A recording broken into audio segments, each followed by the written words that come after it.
Hey YouTube, I'm here with the review for the latest episode of Star. And I don't know about you guys, but I was entertained by this episode. It was pretty good. It had some good and its bad. It had some good and its bad, but I was entertained nonetheless, okay? The episode starts off with Naomi getting Alex out of jail. She is mad as hell at Carol, aka Carlotta. She yells at Carlotta, "I trusted you, Carol." Carlotta like, my name Carlotta. And she got a crazy ass wig on. She over there waiting for she was waiting for Chocolate Dream to get out and for Quincy's arraignment. So Chocolate Dream wants to go with Carlotta, and Naomi just does not understand. And Naomi gives no fucks about the fact that she's in a police station because she is about to throw hands with Carlotta, and the cop is like, hey, you know what your daughter got arrested, right? Cops be out here shooting niggas like, don't get it fucked up. But she ain't care. That's Naomi. Even in a character, that's still Naomi. And she's not finding a fuck for you. Nowhere. So we're at Quincy's arraignment. They're all in court waiting for him to be seen, waiting for him to be called out. He comes from lockup. And goddamn, he was looking fine as fuck. That shit had me having flashbacks. If anybody else has been in love with a jailbird, it ain't necessarily a time you're proud of. Some of y'all might be in love with a jailbird right now, and that's your life. You live it. That's your man. Love him, girl. But I know that anticipation when you about to see your man come from the back of lockup, that should just be having you like, my baby, my fucking thug, my criminal, who ain't gonna be shit, but come on. Like, so the judge sets the bond at $250,000. Really?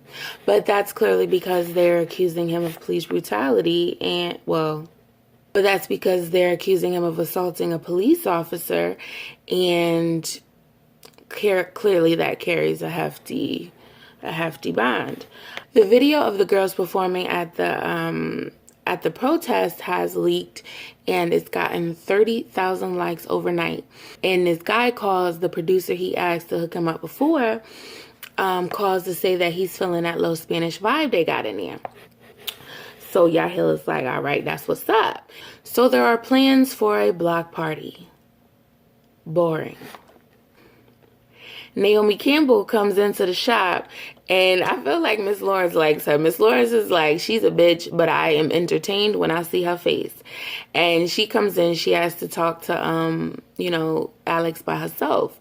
And Alex is saying, they're trying to raise money. They're going to be having a block party. Yo, Naomi Campbell had me cracking up. She said, you think these people are going to be able to pay for him to get out of jail? They can't even afford to pay attention. They're doing an autopsy on Eddie Winslow's body, and they feel like it's someone who had a grudge who actually killed him because there's a fresh stab wound on his back. The lawyer's talking to Derek, and the lawyer is saying that it looks like he's going to have to do time. And what the fuck? This shit... Like, come on, man. Try harder. Like, come... Especially with it being a protest, him being on the front lines, it being all them witnesses. You can't call some witnesses to say that Quincy didn't have nothing to do with this. I don't see that being the case. Do you know how many niggas go to 5, 10, 15 court dates before they ever plead? This nigga going to one court date, that's not realistic. Especially the fact that Quincy been in the hood. Quincy knows a bunch of niggas that's been to jail. Quincy is not about to just take no plea like that. He always been so strong about black rights. Y'all made him look like a punk ass bitch in that room with Chocolate Dream. And I'm mad y'all did that and made her question his love, question his devotion, question his heart, But nah, and seriously, they really did. Like, y'all wrote him in a way where he fucking folded. He was faced with adversity, and he fucking folded. And he had no fight. And that was the last time we heard from him until they got him out. And he was all happy that he got out. But why would you have him? And then she was like, well, maybe you're not the man that I thought you were. And he's like, maybe I'm not. Like, no, that's not who he's.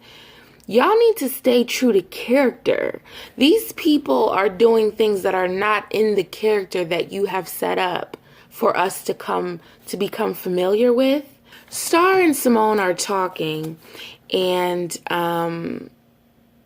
I forget what Simone said, and apparently because Simone is being pleasant to Star, Star goes, "You's a sometimesy bitch." Don't say you sometimesy bitch. Like, no, you're a sometimesy bitch. And stop saying bitch so much. And I'm a bitch that love to say bitch, but you saying it in a real fucked up way. Cotton was out with Elliot. This is her new Asian boo. I was very pleased. I was very pleased, and I was right. Well, slightly right. He did not know about the fact that she was born a male, but he was down for it. They're having a moment in the car.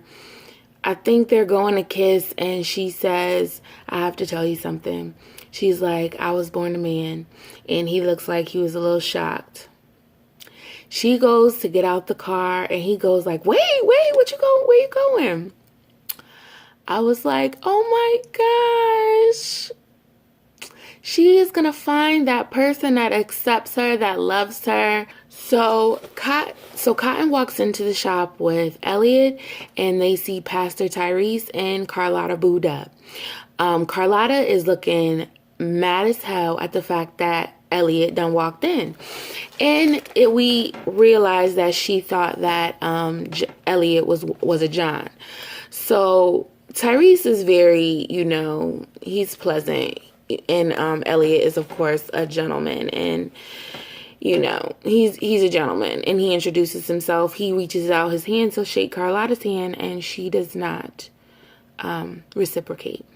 So once they both leave, Carlotta is like, what you doing bringing a John in here? She's like, no, that's a date. Oh, wait. No, she said, what you doing bringing a John in here? She was like, what you doing sleeping with your pastor? Queen Latifah donkey slapped the shit out of her. Queen Latifah pushed her head back. Shit went back to the side. She did that good old slap that Tasha should have gave Tariq for being fucked up in power. I love power. So then Carlotta apologizes. And in the next breath, talks about the fact that Derek could use the money that she got saved up for her gender reassignment surgery. Nigga, please. You think I'm about to put my dreams on hold for this young boy? No, y'all did a little fundraiser. Y'all do y'all thing. That is not my responsibility. Why? And how dare you even ask her that? That's because you don't respect her journey. You don't respect what she's going through. Now we have Hunter and Star at Hunter's house, fucking like they enjoy doing together. Star asks Hunter to donate to the Free Derek Fund, and she's like, could you donate like maybe $5,000-$10,000? He comes out on, I'm gonna say he comes out on a 7, because it was still laughable. His reaction, it looked like he tried to come out on 10, but it looked like it was giving me 6.5, 7, So he talks about, oh, you want some money, and he starts making it rain on Star. And she gets up and she picks up the money and she throws it at him. And I don't remember what she said, but says some shit like, buy your mama another tanning booth, bitch. And she throws the money in his face. And he gives her that good backhand that we've been waiting for Star to get. Now, y'all try to make us feel bad by having Hunter give her the backhand. Y'all are doing like domestic violence 101. Star and Hunter's relationship looks like a motherfucking after school special for young bitches. Oh my God. Do you remember that motherfucking movie I feel like it was on ABC with Candace Cameron and Fred Savage. I know. Somebody who remember that shit, please comment. That shit where Fred Savage and Candace Cameron was going out and he would get like mad jealous and he started beating her up and stuff. Did he end up killing her? I think he ended up killing her. I don't remember. So Star goes home, and now what she put on looked like panties to me. Now I could be wrong. They look like panties to me. But when she was home, she still had on the panties. Like, did you get dressed, come home and take your clothes off, or did you come home in your panties? Because I believe you the type of bitch to get in the Uber with your panties. Have the Uber driver looking at your chicken cutlet booty cheeks as you get out the car. So she in the bathroom crying. And I didn't feel bad for her. I was quite evil. I felt like yes. Hide your shame, you bitter, jealous bitch. Live in that secret shame that your nigga is beating your ass now. Now, you are the trash that your mother was and who you never wanted to be. So we're at the fundraiser. Star, Chocolate Dream, and Simone perform Waterfalls by TLC to a hip-hop beat. It is a... And what's with this, like, all these oversized clothes? Are y'all trying to do some Aaliyah type shit? Y'all trying to do some 90s R&B throwback shit with a twist. But y'all do not have it. Y'all don't. Hunter shows up to the rally, unbeknownst to Star, and he has a surprise. It's the artist Pumpkin. I was about to say new artist. New to us, all of us. We didn't know who Pumpkin was, but all of us love her and call her Missy Misdemeanor Elliott. Now, why the fuck didn't y'all just present her as Missy? Why didn't y'all just present her as Missy? What the fuck was the point in calling her Pumpkin? Pumpkin comes up, says a little something. She telling folks to dig deep in their pockets, and do a little something for the boy, for your boy Derek. And I'm thinking, you need to dig deep in your pockets, cause you the one that's a multi-million-dollar recording artist. I'm fucking scratching and surviving out here. Good times. So apparently Pumpkin knows Carlotta. They have a little session, little reminisce session about how broke they was. And I know Carlotta was feeling some type of way because she's still just as broke. And Missy cannot see through them bangs. Oh, wait. A part that made me chuckle. Miss Lawrence in the crowd talking about, she started to chant, free Derek, free Derek, free Derek, free Derek. She was like, all right, shh, quiet down. She started it up and brought it back down too. Carlotta and Cotton. Carlotta is remembering Cotton as a boy. Putting on lipstick. She talks about the fact that they need to call Pastor Tyrese for a blessing, and I don't believe in that type of shit. So Chocolate Dream is talking to Naomi, and she is basically asking her to pay for Quincy's bond, and she's saying in exchange she'll come home, which we know that she was lying. I mean, did you think she was telling the truth? I didn't think it for a second. Hunter shows up to talk to Star. I don't even want to go over their whole conversation. Imagine a Lifetime movie about two young white people. It's about domestic violence. And he's giving the I'm sorry, I'll never do it again speech. That's basically the conversation they just had. So yeah. Carlotta, Cotton, and Tyrese are praying together. Queen Latifah hurries to go get her Bible as if to give that prayer the extra strength it needs. Tyrese bowed his head and started his prayer. I paused the TV because I had to prepare myself for the bullshit that was going to follow. Like I said, this show is predictable, and I knew there was going to be some shit that was going to make me uncomfortable. So Tyrese proceeds to beg for God to rebuke the demons that are within this boy, who is now living as a man, living in sin. Because this is Arnold. This is not a woman. And you know that this is sinful and going on and on and on. And I waited. I was like, Carlotta, boo. Carlotta, are you hearing this? Are you hearing this? If you love your child enough to let them live like that and you disagree with this so much, how could you sit there and watch the pastor talk to her that way? How could you be silent through that whole thing? And then you gonna go away in your mind and have a little throwback rap session? Y'all just trying to find any place to throw in some music. I mean, it was a little entertaining ditty, but the fact that it came in the middle of Cotton being verbally assaulted by Tyrese for being a trans person and living in her truth, and the fact that he was telling her, say, I am Arnold, say it, I am Arnold, say I'm a man, and she couldn't say it. And it was crazy because she was like, I want God, but she was like, she couldn't say it. She could not say it because in her mind, she's like, I'm not. Like, that's not who I am. That's not who I need to live as. And I feel like anybody that can go forward with wanting to have surgery to change their gender or to live in such a way where you are possibly persecuted, who the fuck am I to say that that's wrong?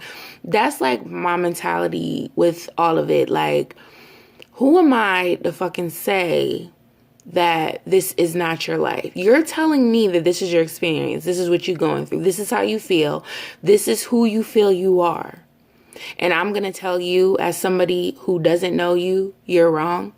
I just can't live like that. Like, I'm not about to waste my time denying someone else's truth.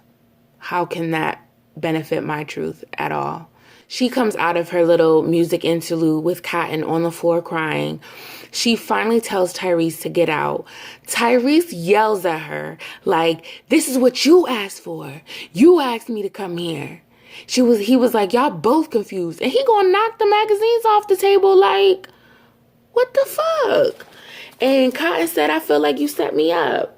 Cotton goes up to the room and has a gun to her head. And she's crying like, yo, that moment was so fucking intense because part of me felt like she was going to pull the trigger. Part of me felt like she was going to pull the trigger. I closed my eyes just like, oh my God, is she going to kill herself? Like, but I was like, please do not. Please do not. That moment was somebody just sitting up there like struggling like, I'd rather be dead than live like this anymore.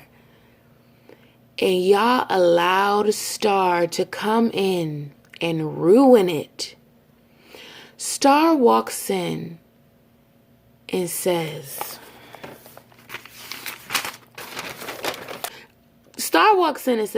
do it. Pull the trigger, you stupid bitch.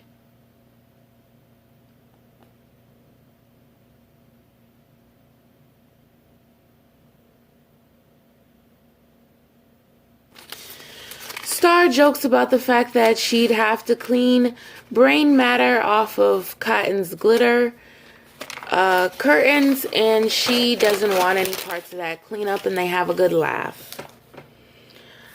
Chocolate reveals to her mother that she's been duped, and she is standing beside her man, and she's waiting for Quincy to get out of jail. She tells her mother that $10,000 is like a Chanel bag to her, so she'll pay her back. Chill out, boo.